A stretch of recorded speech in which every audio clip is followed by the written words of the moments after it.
28 is a weird age. You're not a kid anymore, but you're also not quite where you thought you'd be by now. And there's this little quiet voice in the back of your head that keeps telling you that there's still time to figure it out later. And there is still time.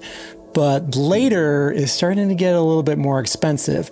The gap between the life you're living and the life you actually want doesn't close by itself. So here's what I go back as a 54-year-old and say to my 28-year-old self. Number one, nobody is coming to give you permission. If you're still waiting for the right moment, the right sign, the right amount of money in the bank, the right level of confidence, I need you to hear this very clearly. That moment is not coming. Okay? Nobody's going to tap you on the shoulder and tell you that you're ready. There's no committee that reviews your life file and officially clears you to go start the thing, take the risk, make the move, talk to the girl. You are an adult. The permission that you're waiting for is yours to give. The world does not reward the most qualified. It rewards the ones who showed up and started and didn't quit. Number two, play to win. We talked about this for our 20-year-old self, but we're going to hit it again because I think it's really important. There are three ways to play any game in life: business, relationships, career, health, all that stuff. You can play to win, you can play not to lose, or you can play to just keep playing, to stay comfortable, to stay safe, to stay in the game without ever really committing to a particular outcome. Most people pick door 2 or door 3 and they call that a strategy. It's not a strategy. Playing not to lose means every decision is made from the defensive. Protect what you have and don't risk anything. Don't expose yourself. And it feels kind of responsible, right? It feels smart. But the guy playing to win is making aggressive forward bets while you're trying to protect ground that you haven't even really fully claimed yet. So play to win. Decide what winning actually looks like for you, specifically, not vaguely, and then make every decision in that direction. Start with the end in mind and work your way backwards. What are all the things that I got to do to win? Number 3, your body is now on a slightly slower clock. At 15, you could eat garbage and recover overnight. At 20, you could skip the gym for a month and bounce back in 2 weeks. At 28, margin's starting to shrink a little bit. It's not gone. It's just kind of like reducing just ever so slightly.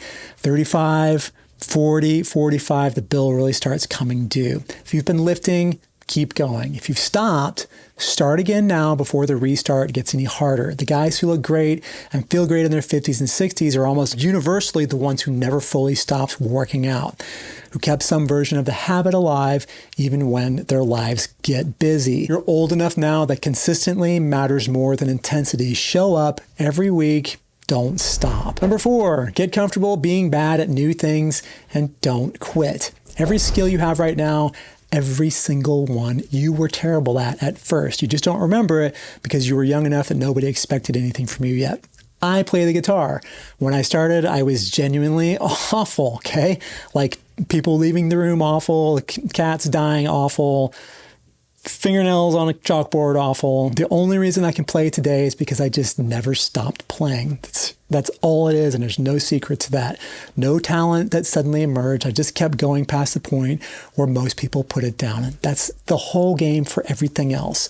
The people you look at who are great at things, talking to women, playing an instrument, running a business, whatever it is, they were all beginners at that thing at one time. They all sucked at first. The only difference between them and the guy who never got good is that they didn't quit when it was uncomfortable. At 28, stakes might feel a little bit higher. The embarrassment of being a beginner feels more expensive in some way. So people stop starting things, and the things that they already started but haven't mastered yet, they quietly put down and walk away from it. Don't do that. Winners never quit and quitters never win. It's one of the most eye-rolling cliches in existence, but it's also true. The gap between somebody who's good at something and someone who isn't is almost never talent. It's almost always just who stayed in it longer. So stay in it longer. Number 5, your reputation is already following you. Industries are smaller than they look. Towns are smaller than they look. Friend groups, professional networks, online communities, all this stuff, smaller than it might seem. How you treated people 5 years ago, it's kind of already out there, especially in the age of social media. How you show up when there's nothing in it for you, that's already being noticed by people that you're not even aware of. You don't get to have two versions of yourself, the real one and the professional one. There's just you. The question is whether the version of you that shows up consistently is somebody that other people want to be around, work with, and vouch for. Be that person on purpose starting now. Point number 6. Learn to be alone without being lonely. If you can't stand your own company, you will spend your whole life making bad decisions just to avoid being alone. Staying in the wrong relationship too long, hanging around people you don't even like, saying yes to things you don't want to do, taking jobs that you shouldn't take, all that stuff, just to avoid sitting alone in a quiet room with your own thoughts. And this means putting this thing away. Solitude is a skill. Practice it.